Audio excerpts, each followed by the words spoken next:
What's up, world? We are back. Humanhood Series 2, baby. We did it. We did it. Yeah! we always, I don't know if y'all know this. I don't know if we ever said this, but we always called it a series because we didn't know if we wanted to fully commit to a podcast. And we're like, if it's just a series, if we're not into it, we could just like end it series 1. Mm-hmm. It's just a series. But clearly, this is a love affair. Yes. And we're here. Yes. And I have to say, so I've been looking at our analytics. Yo, they're really great for a page that has like less than 200 followers. Yeah, but I'm talking about our actual Spotify analytics. Oh. And I have to say, the people who have been tuning in, so obviously the majority of the listeners are here in Arizona, which is incredible. But we also have listeners in Germany. Stop. Yes. We have listeners in Canada, like a handful of listeners in Canada. No way. And all over the U.S. Oh my God. And so it's just wild to think, like, you know, sometimes you put a project out there, you put a video out there, and you don't understand the reach. Right. What it actually means when you put something out there. Yeah. And so I was looking at the analytics, and I'm like, damn, someone in Germany is listening to us. Is listening to the Humanhood series. Oh my gosh. Thank you guys so much for tuning in. We absolutely love you. We're so excited to be back. Yes. So again, welcome to Humanhood, a series brought to you by your girl Melanie Peralta and Casey Riley. A series devoted to humanizing the human experience and making personal development more personal. It's springtime, baby. Yes. This is my season. For real. We're in bloom. No, like I'm a Pisces. Okay. I'm 32 now, you guys. Aww. Happy belated birthday to me. Yes. It's springtime, and coming into today's episode, Casey and I were like, what are we going to talk about? What are we going to say? We had a whole meeting, by the way, of planning out all of our episodes, and then today we come in and we're like, what's happening? We have no idea. What are we doing? But the reality is, it literally is a new season. It's spring, and it literally is a new season of humanhood, and it literally is a new season for you and I, just in our lives, our personal lives. We were talking about how much changes in such a short amount of time, how much has already changed from November when we started filming last November when we started filming the very first episodes. Yeah. So where is Casey now? What's going on in Casey's world? This is so funny that you're asking this right now because I actually have a DM that I haven't responded to. Someone's like, give me an update. Give me an update. And I'll give you as much as I can right now because there are so many things on the horizon. Yeah. And I'm committed to, by the end of this series, sharing what that is. Okay. So that's putting me, like, some pressure on me to have some conversations, make decisions, and really just like lock in. Because the thing about me is that when I get an idea, I go full force. Yeah. I'm like a horse. I'm like, let's go. Let's just do this because I'm excited about it. And when there's too much time to sit and think, my mind comes in and it's like, well, what if something happens, or what if it goes wrong, or the limiting beliefs start to come up? So I operate in a way of like, quick. Gotta do it now. Gotta do it now. Get it done. And what I'm doing now is requiring a little bit more patience and conversation and thought because other people are involved. And so I'm like getting the itch to wanting to go, but feeling like, okay, slow down. Yeah. So what's coming up for me in the horizon is everyone knows, I am a somatic breathwork practitioner. I host so many community sessions here for the community. But really what I'm feeling super called to do right now is continue to develop practitioners. Really help develop solid practitioners in this space. And I've been doing that to an extent up until this point. I've mentored hundreds of practitioners at this point, but like I really want to start taking them under my wing and like developing top tier breathwork practitioners. Yes. That is coming in super strong for me, and I have a lot of puzzle pieces ready to go, and I'm just like, okay, how do I want to roll this out? Yeah. So actually, if anyone out there has ever wanted to become a somatic breathwork practitioner or is just interested in something like that, my DMs are open. Wide open, baby. Wide open, baby. So that's really kind of like where I'm moving in right now. Yeah. And I don't know if you feel this way also, but whenever you have like this grand idea, because that's a grand idea. That's a grand idea, yeah. That's a big thing to roll out. It's a big life-changing idea. It is. Yeah. And I always like to ask myself, like, why do I want to do this? Like, how long term do I want it to be? Like, I start to internalize and ask myself questions so that I know it's coming from the right place. Yeah.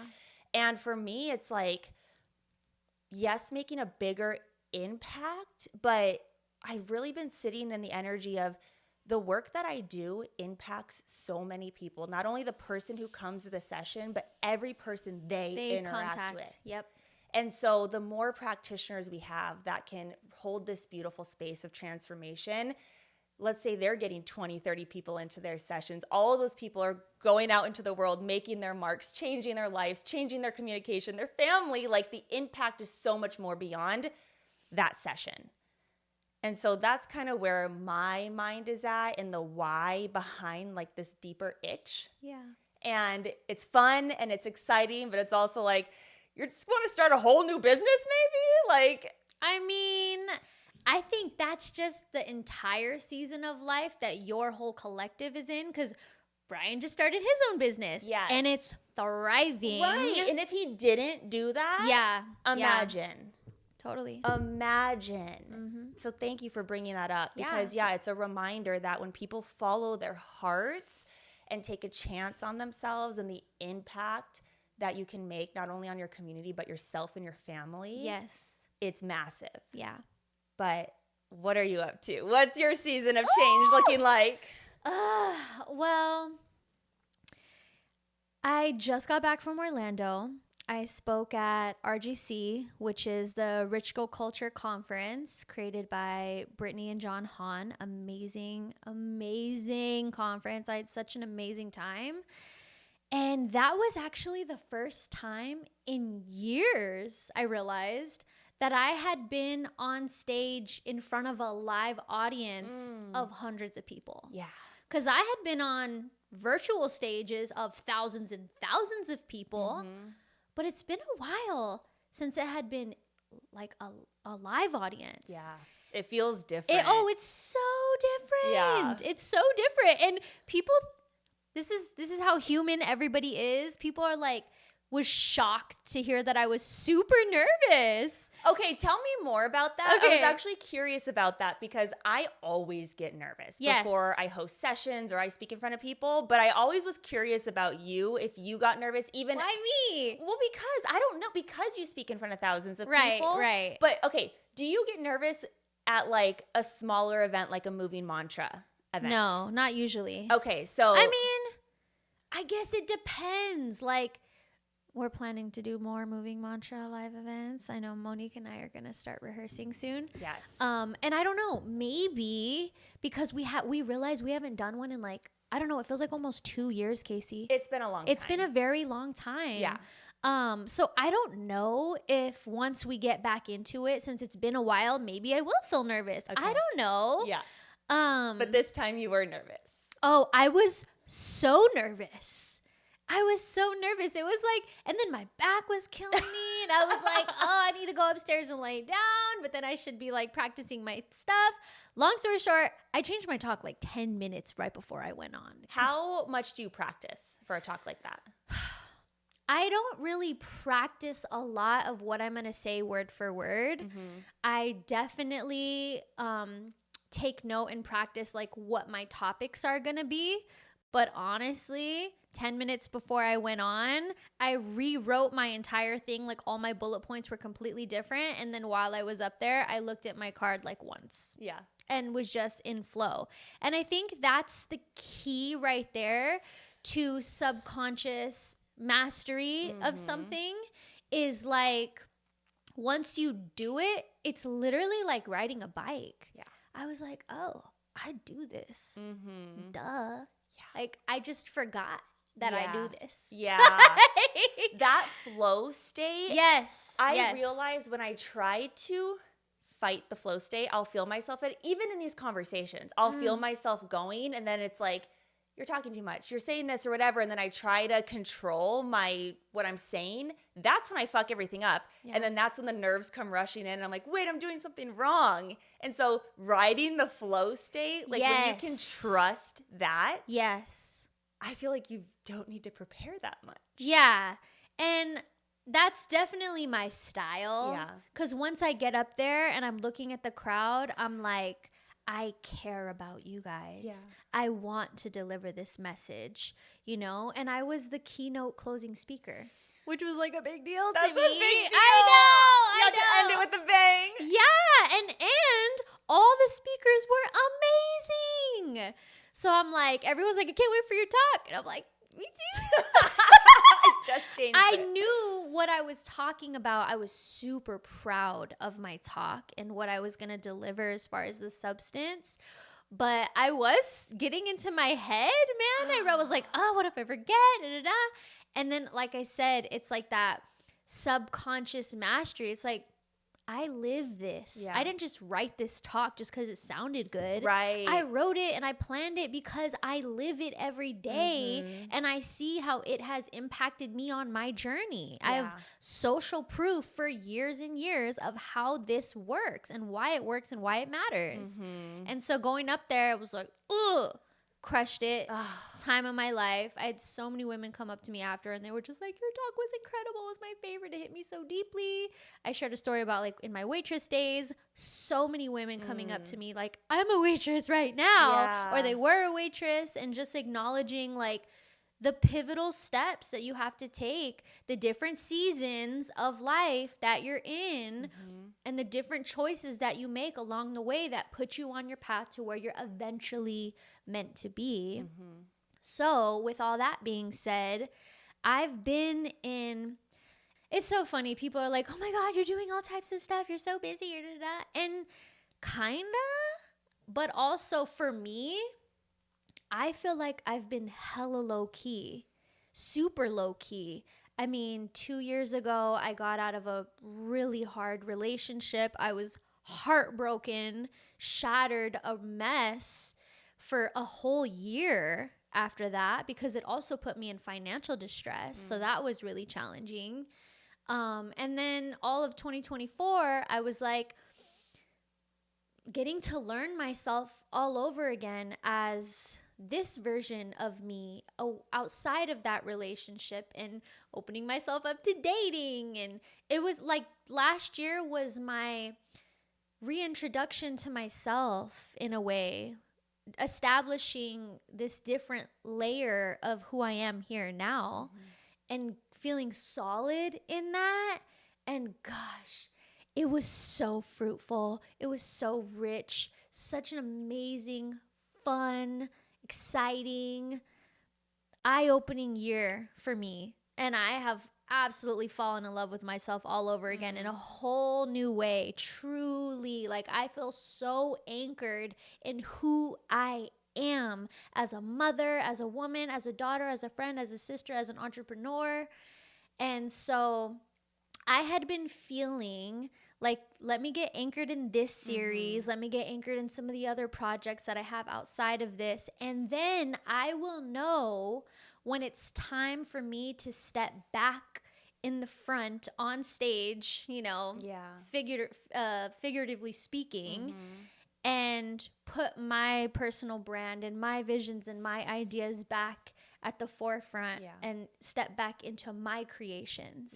Yes, because I love my creations. I know. They're so great. Thank you. And I'm just putting this out there. I've been trying to get you to do this for years, by the way. I don't know if you remember, but I want you to host it doesn't even have to be a movie mantra. We're going to be at a house in front of a fireplace, cozy vibes, and you are just going to sing to us. You can sing your songs. You can sing anyone's songs, but it's like cozy vibes. I've been planting that in your mother effing head for years now. I know. And honestly, more things like that are coming because an idea has come up, another opportunity experience has come up from the RGC experience where that will be a thing.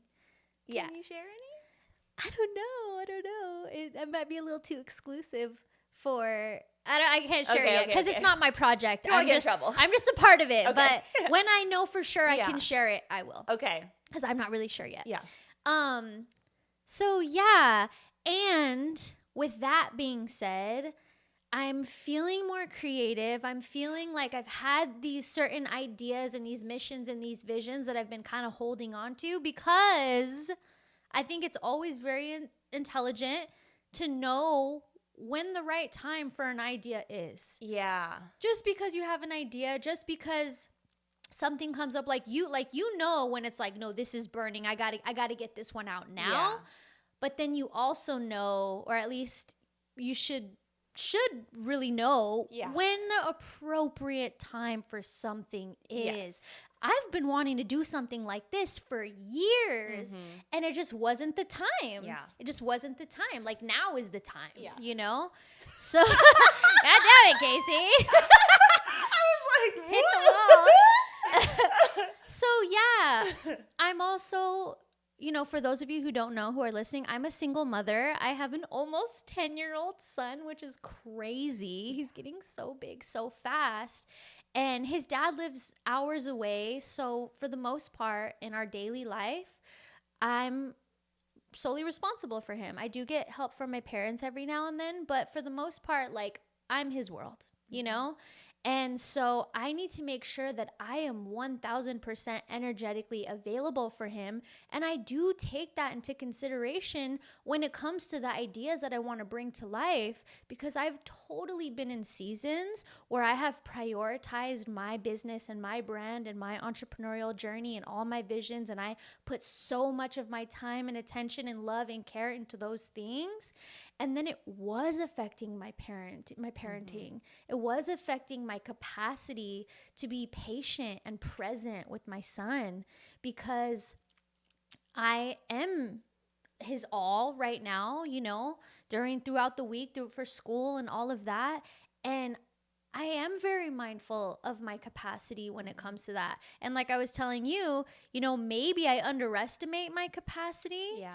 And maybe I'm looking at that from a lens from the past of what my capacity was back then. So I'm open to exploring my edges even more when it comes to what I'm capable of in single momhood and entrepreneurship and all of that. But I love business, brand, all of those things. Yeah. Motherhood and my son is the most important thing on the planet to me. Like, I will burn all of this shit down. Yeah. Yeah. Just to make sure that I am the mother that he needs. Yeah. So I'm in my season of refiguring out what the healthy harmony is.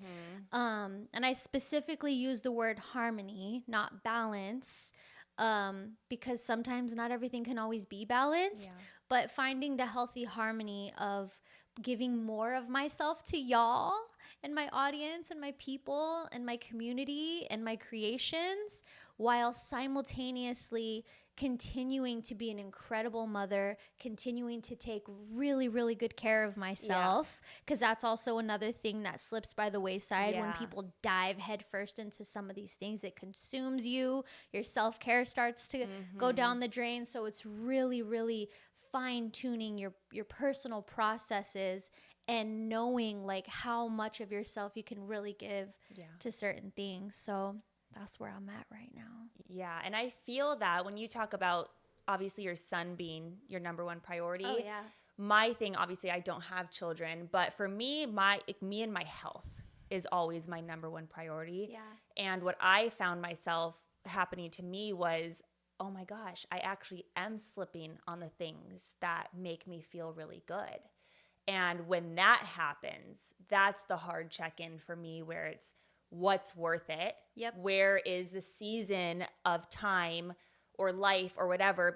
And is it worth putting me on the backside right now? And sometimes it can be, right? You can't be completely aligned all the time. There are going to be seasons sometimes in which you got to thug it out, boo. Sometimes.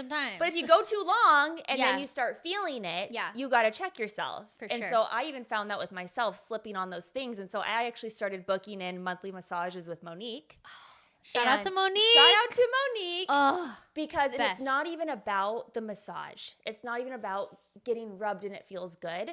It's about prioritizing myself. Yeah. And taking that time to go down there. I even pay her in advance for multiple sessions. So it's like I am committed to taking one Friday out of the month and doing something for myself that I don't have to do. I don't have to work out. I don't have to cook. I don't have to do this stuff. You are doing this for me, and I am just fully receiving. Yeah. I could care less if it was a massage or if someone was braiding my hair. Like, I just want to be taken care of for an hour and subconsciously know I'm worthy of that. I'm worthy of spending that money. I'm worthy of taking that time. I'm worthy of all these things. Yeah. And so that has been my little check-in at the end of last year. I was like, I really want to prioritize that. And it's so much farther than the massage. The massage is the last thing I'm doing this for. Totally. It's just the vehicle to all these other things. See, cleansing has kind of been that for me in an interesting way, but without receiving from other people. Yeah. It's just been like a practice of self-devotion. Yeah. You know, just I'm doing this for the betterment of my entire being. Mm-hmm. With that, though, what I find is, at least my experience, again, it's I'm doing a lot. I got to make sure I'm taking this on time. I got to make sure I'm really mindful. I don't want to do shit in this hour. Yeah. I just want to be rubbed and laid there and like poured into. Yeah. You know, so I get that because I think it's such a great like example, but I'm like, I don't want to think about anything. Okay. You know what? You know what has been my thing? Okay, what? And this is funny because I've really not been this person for the past couple months. Maybe even longer, maybe since December. I've been watching shows. No. What show? Rhythm and Flow finally? No! No. I've been getting into shows, man. And I am going to have to pull it back. That's a whole thing, though. though. It's a thing. But I needed it so much. Yes, you need to turn off. I didn't know how much I needed it. This productive mind that's always so like on it. Yeah, sometimes I want to watch Housewives and it's bullshit and it's drama and I want to laugh and be like, fuck you. Well, I got into Outlander. Okay. That was like the first one that I was like, shout out to all my Outlanders out there. I know once you're an Outlander strong. Okay. I get it now. There's like 7 seasons of it, dude. I don't even know what that is. Oh, it's the show that I was talking about in Ireland. Yeah. Oh, so Ireland's good. an island, by the way. If you didn't know. It is. Yeah, and so just like getting into a show, a different storyline, like it was like my time. And also, it felt like it kept me inside the house. Yeah. So it was the perfect. Did you binge the whole thing? Do you think I would do such a thing? Yes, of course I did. It's 7 seasons, so it was like it even if you binge it, it's like it still took a while. How many episodes a season? Girl, I think there was like 13, 12. Yeah. I know, it's but okay. so good. Yeah. So good. And that was like over months that I watched it. Yeah. And then after that, I'm like, okay, what's another show? Yeah. I usually have not been a show person. Yeah. And intentionally, I'm like, I'm not going to get into a show. This is not what I need to give my attention to right now. But especially while cleansing, it was my greatest ally because instead of going out, hanging out with friends or having a glass of wine or a margarita or something, it was like, I'm going home and I'm watching my show. Nobody bother me. I'm eating at home. I'm not eating out. I'm eating my cleanse-approved food. Yeah. And, so it just like, it was the hug and the adventure and the drama and the thrill and the love because it was it's a romance. It's hot and heavy a little bit. Okay. Outlander. It's pretty hot and heavy. It was just so great. But it's funny because that's a new season that I've been in of watching shows. And in the past, I looked at that as like not a good thing. Totally. And it was funny because shout out to Peta Kelly. Bro, do you know who Peta Kelly is? You've told me about her. I love Peta Kelly so much. I swear her and I are on the same wave all the time. And she posted something. She used to be one of those like hardcore moms too, Yeah. like very strict on things. And she posted something recently about, you know, getting into your era of where you just want to watch junk reality TV show, because I also did get into Love is Blind. Wait, what season? The new one or the first one? The new one, but I heard the first one's the best. Is that true? I've only seen the first one. And Okay. honestly, it was entertaining. Okay. But it got to a point where I was like, I can't. can't. I can't. This is absurd. Who is going to talk through a glass for 2 days and get engaged? Like, this is absurd. I know, but you know what? I think it's cool that people are willing to do that. to risk it for the biscuit. Yeah. You know, I'm like, whoa. But are they going on the show to get fame? I think a lot of them are not there for love. Well, listen. I mean, I think anybody who has any sort of brains about them knows. A fast track to success. Well, no, not even just that, but like you can get the wrong type of fame. Yeah. There's a lot of people who went on that show who left with the wrong type of fame. That's true. I mean, Shake. Yeah, I don't know who that is. It's from season 1. I didn't watch season 1. Okay. I'm a newbie. Okay. I'm like I watched like season 8, and then I did watch UK, which I just something about the accents, bro. It just gets me. I'm like, yes, this is so much better in accents. Everyone has an accent. Yeah. But I do think that like talking about seasons of life, you have to be in a very specific season of life to say, you know what? Fuck it. I'm gonna go and try to find love in this really unorthodox, unconventional way, even though all of my family and my friends think I'm absolutely crazy and the whole world is gonna watch. Yeah. That's interesting. Okay, Love is Blind, I feel like maybe I could do that because it's more about talking and you're really getting to know someone. But The Bachelor, where everyone's like making out with each other and like he's making out with you and then turning to you and making out with you, like that to me is gross. Yeah, I like the sequence of Love is Blind. Yeah. I like how I can have a deep conversation with someone over Yeah. and over, but the whole like But then when they Bachelor. finally get to meet each other and see if they have the physical chemistry, and then they live together and see if they can do that, and then they meet the families and the friends and stuff. I like the gradual progression of how it goes. Yeah. You know what I'm saying? I love the reveal when they see each other. And they're like either running down the hall or like I wouldn't be able to do it. I can admit I'm way too shallow. It's true. I'm too shallow. I will really be honest about that. Okay, so what would happen then? Let's say you go on Love is Blind and you have this connection with someone who is like, it's unlike anything you have ever experienced in your life, but you've never seen them. Well, this is the thing. I would never go on Love is Blind. But now we have to talk about the what if. Because I know I'm too shallow No, for it. okay, so it's like that you just know. I would give it a chance. And then you see them and it's like a hard no. I would give it a chance. I would try. Okay, so what if I'm like, would you end up like, what if you actually like were hanging out with them and you're like, okay, I still really like them, but they're just not cute. They're not my vibe. Like, would you put that shallowness behind you? If I could, yeah, I would try. I told you I would try. I would totally try. Yeah. Yeah, I think the initial thing would be hard. Yeah. And then for me, it's like those random like little icks that would come up. Like that would gross me out. Yeah. Like I can't see past the little icks. Like I can't get past an ick, but I can get past someone's look. But if you do something that icks me out, it's over from there.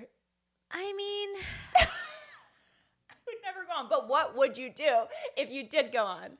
it's funny because I feel like I could be pretty graceful about certain things. And then also, like, there are just things about people's energy and their essence and their personality that it's like, that's just hot. Yeah, you can fall in love with a personality. Totally. But I would never sign up for Love is Blind because I know I'm shallow.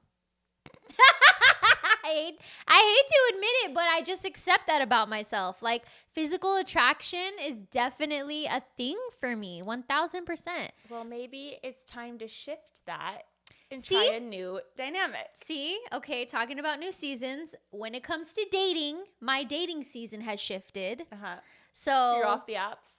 No. You're like, I'm off the apps. No, the apps are uneventful.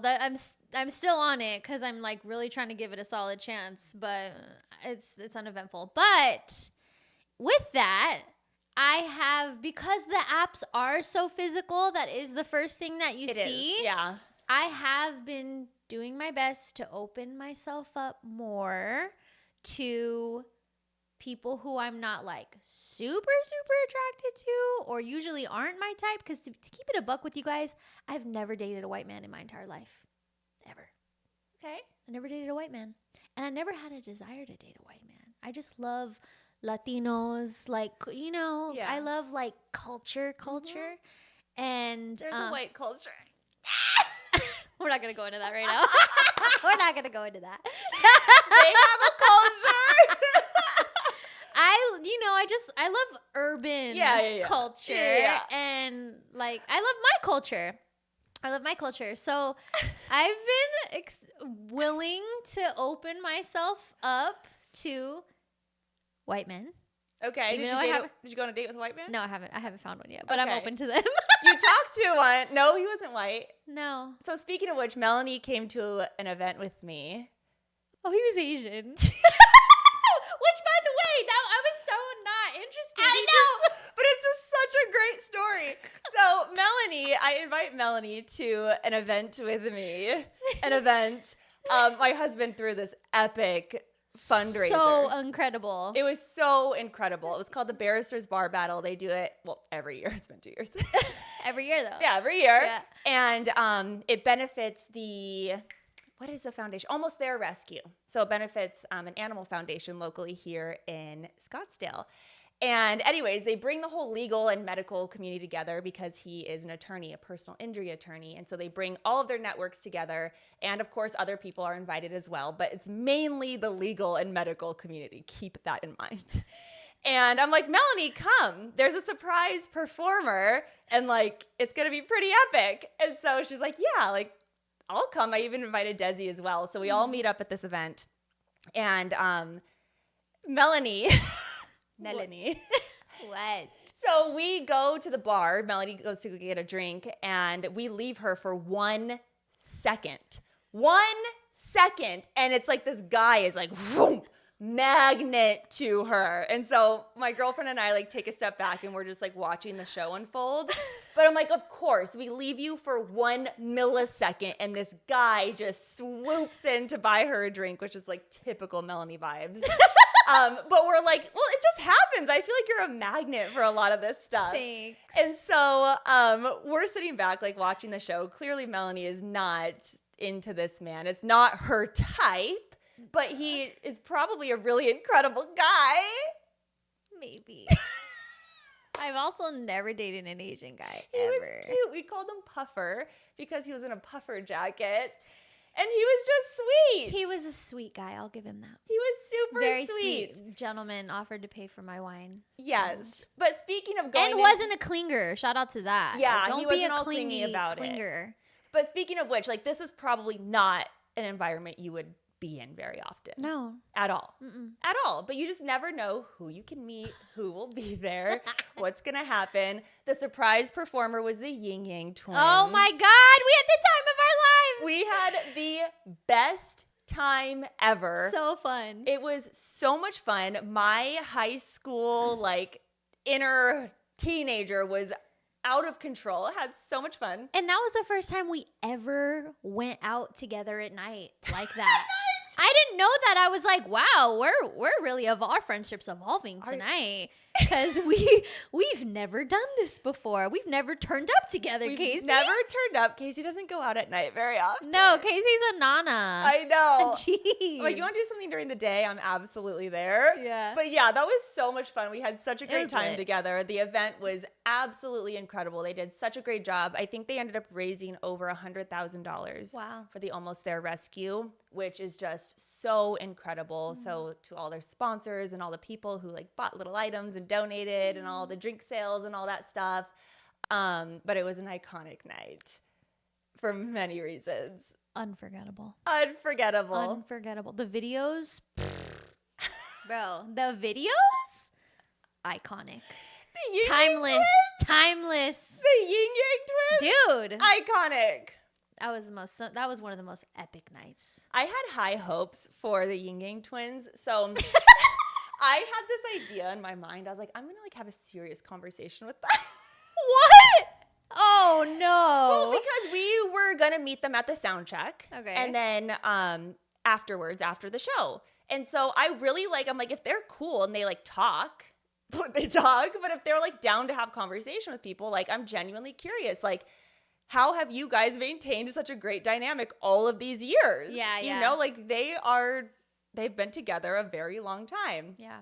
That conversation was not happening. Oh, there was drama. There was drama. There was drama going on. They were not about to have a serious conversation with me at sound check. Well, get this lady out of here. We came to get this bag and we're out. Get this groovy out of We here. came to get this bag and we're out. Literally. They did their thing though. They earned the bag. They earned it. They were absolutely incredible. Epic show, epic performance. But yeah. So we circle back to say Melanie put herself in a new environment.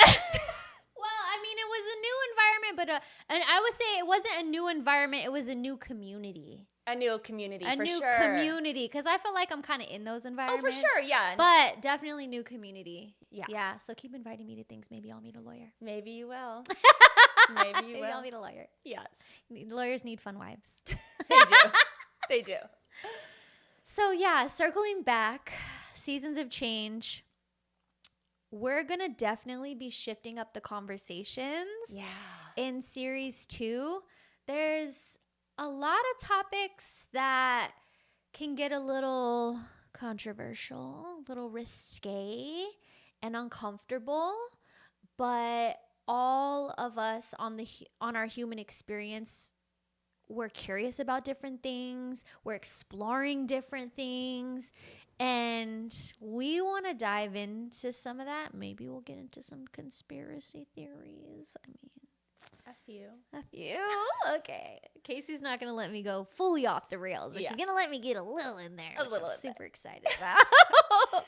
But I'm excited about this series because I feel like naturally on this evolution, like we covered a lot of the important but more like surfacey things last season. I think very fundamental, yeah, fundamental, foundational, human, everyday things. Yeah. Family, relationships, community, social media, health, wellness, aging, all of those things. Yes. Yeah, just like very everyday human stuff. Everyday human stuff. And then what we have found, especially on our journeys and with a lot of people who are on this personal development journey, is there's this new layer of things to consider and things that you're moving through, obstacles, opportunities, as you start to evolve and expand in the human experience, if you've chosen to go down this route. The personal development path. Yeah. And so I'm really excited to touch on those topics because I know a lot of the people tuning in are on that path. Yeah. And it's like, what's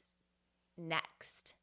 What's next? I'm feeling this even deeper level of change, and the identity is wanting to change, but I'm feeling pulled back here, and all these things. The resistance that shows up, and even just going back to what I shared, I had been going pretty hard for a while at the forefront, like all of these different offers and the Movie Mantra Project and Tony and Dean, and it was like a lot happening. Yeah. And it took a lot for me to pull back. Yes. It took a lot of humility. Mm-hmm. And it really took me to have to put my pride and ego aside and just put my heart and my soul and myself, truly my human self first, to say, announcement, I haven't shared this publicly yet. I barely shared it with a couple people from RGC, is that I did not renew my contract with Tony and Dean. That chapter of my life is over. Really? Yeah. I've just... Whoa. Yeah. So it's been fun. I know. That's actually a really big announcement. Just to backtrack, what is the contract? Is it a year? Is it quarter by quarter? Like, what does that look like typically? So it's more like a season, I guess, if you will. So they go into like selling cycles. Usually, though, the contracts usually come to you at the beginning of the year. Okay. And they say, hey, these are all the events that we have, and if you want to be a part of them or not. But to be really transparent, so much of the company has evolved into entrepreneurial teachings and training. Yeah. And yes, I'm an entrepreneur, and yes, I'm in business, but I'm not passionate about entrepreneurship and business. I'm passionate about personal development. I'm passionate about healing and evolution and relationships. And, you know, like, I'm not passionate about teaching you how to market. I'm not passionate about teaching you how to create sales videos and create your funnels and, you know, develop your online presence. I'm just not passionate about that stuff. And I have been like facilitating the curriculum for so many years, and the curriculum has evolved. When I first got hired with them, we were mindset coaches. Excuse me. We were mindset coaches, and I loved that. We created the curriculum. Yeah. But over the years, it has evolved and it has shifted, and I'm just not passionate about it at all. And I haven't been for a while. Oh, that's that's such a big shift. And I'm happy that you brought that up, because that's a big deal.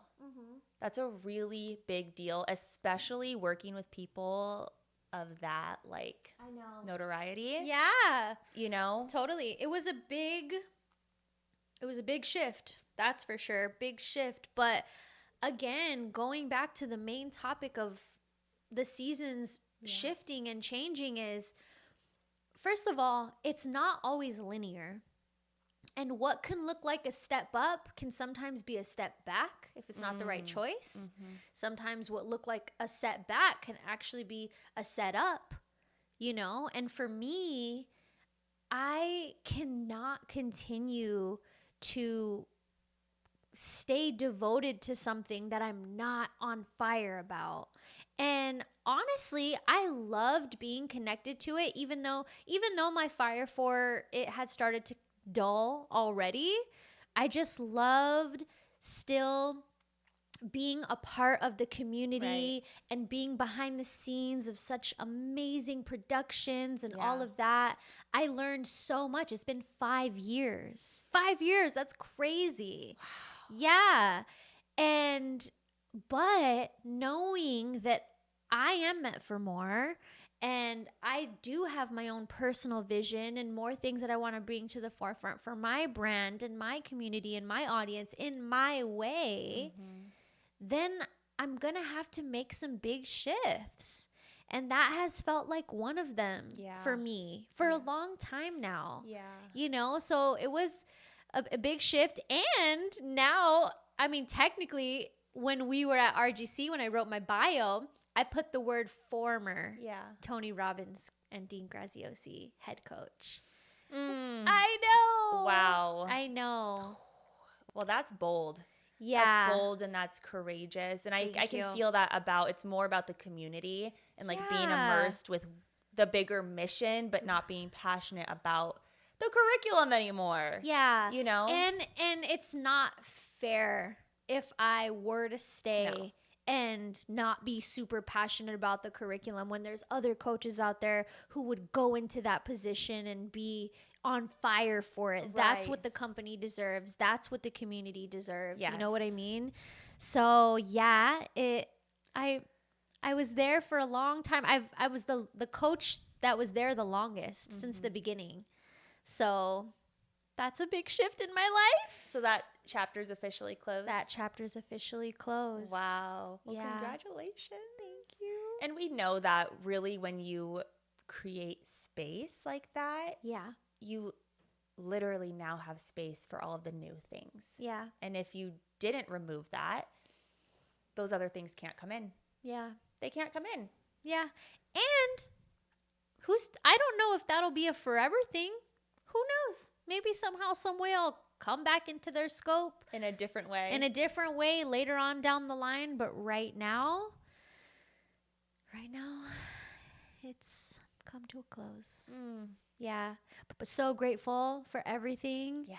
Literally, I call it was my coach's college when I first started there in 2020 with Arvin. Yeah. And the entire team was a new company. We were the coaching department. We built it. There was 8 of us.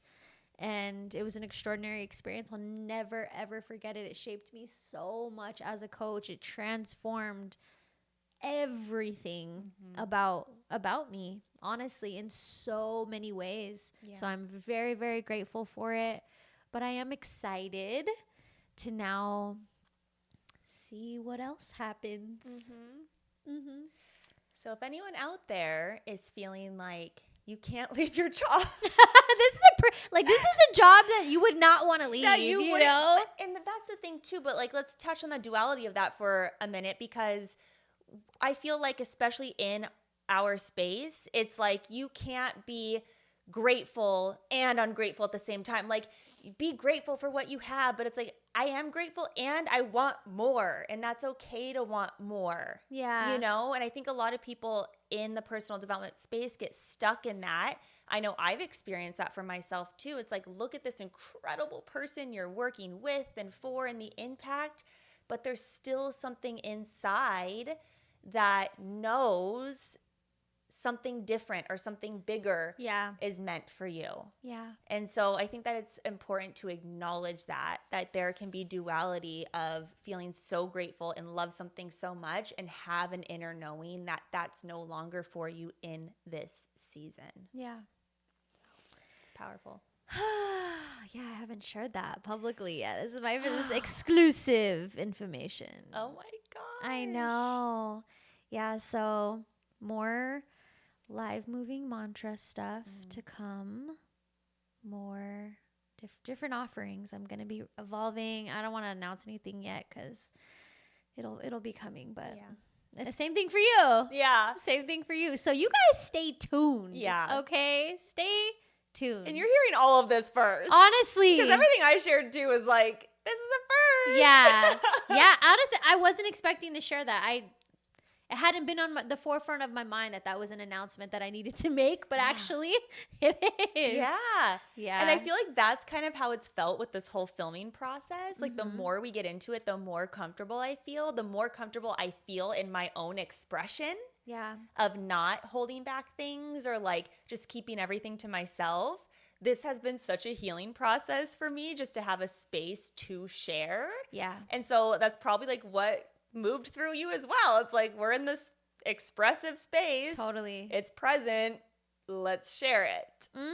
And, you know, I can't guarantee that I'm not going to meet my husband within the next year and then I'm just going to end up having babies and not have a business at all. So I don't know. Everything canceled. I know after RGC, some of the girls and I were talking, like, yeah, I'm feeling super inspired and da-da-da. I was like, yes, and I also want to have like 3 more children. So, and none of this could happen. Not a single part of it. Not a single one of these things could happen. Yeah. We'll see. Yeah, it's a big season of change for a lot of people out there. So one thing that I just want to say as we wrap this up is stay radically authentic to yourself. Your well-being, whatever truly serves your soul, no matter what it looks like. Even if it is, somebody could say, oh, she's making a big mistake leaving college or leaving that Tony Robbins job or doing this or doing that. Whatever it needs to look like for you, for your fulfillment, stick to that. Stand on that. Stand firm in your choice, especially when you know your why. It obviously is a big, major sacrifice in a lot of ways, even financially, to no longer be with that company or to no longer do some of the other things that I eventually stopped doing. But ultimately, what could seem like a step back, like I said, could really be a step up in its own time, in its own way, whether that's from an internal perspective or an external experience. Only you'll know, only time will tell. Yeah. But you've got to stay true to whatever it is, no matter what it looks like, no matter what anybody has to say. So just stay rooted in your why. Yes, and trust yourself. That's the big one. Yourself and that inner compass and that inner guidance, because things will start to like knock at your door and then it's like do until you make that change. Yeah. And I know for me personally, I've even shared this with you before we started, like I have been one to shove down the creativity, shove down the dreams for so long for people-pleasing purposes. And once you kind of break out of that, it is very hard to keep that closed in. So if you are in a place where you feel like this nudge, this urge, like trust yourself and those pings on your heart to make a move, because everything is a stepping stone. Like we talked about, it's all just a stepping stone. And I feel like the only thing you can do wrong in this life is not taking a chance on yourself, whatever that looks like for you, because it'll look different for all of us, but not taking a chance on whatever it is. That's the only way you can do this life wrong, in my opinion. Yeah, because ultimately the whole goal is to get to the end of your life and be happy with who you are and what you did and how you did it. Yeah. But ultimately just being happy with yourself. Yes. You know, like no matter how much money you have, how much success you have, just being happy with yourself. That's what I told him. I was like, listen, I could sit here and focus on my business for a long time, but if by the end of my life I don't have 4 children and 8 grandchildren, I'm going to be sad. Yeah. I'm going to be sad. Yeah. So that's my priority, like family, love, all of those things, my happiness, my fulfillment. Yeah. And that looks different for everybody because you don't want children, do you? Or you're still deciding? We're still deciding. Okay. All right. Well, that looks different for everybody. Yeah. You know, I'm so certain right now this is what I want. And Casey's still deciding. But over the weekend, there was women who were like, no, it's just not for me. Yeah. It's not what I want. They do want to go hard in their business. They do. And coming from certain family backgrounds, it's an expectation for them to have children. Right. It's an expectation for them to get married and build a family. So stay true to you. Make those choices. Stand on them. See what happens, boo. Yeah. See what happens. And you can always change your mind at any time. Any other time. Change your mind. True that. All right, you guys. Thank you so much for tuning back in with us. This is a great kickoff to Series 2. And we'll see you guys next week. See you next week. Bye.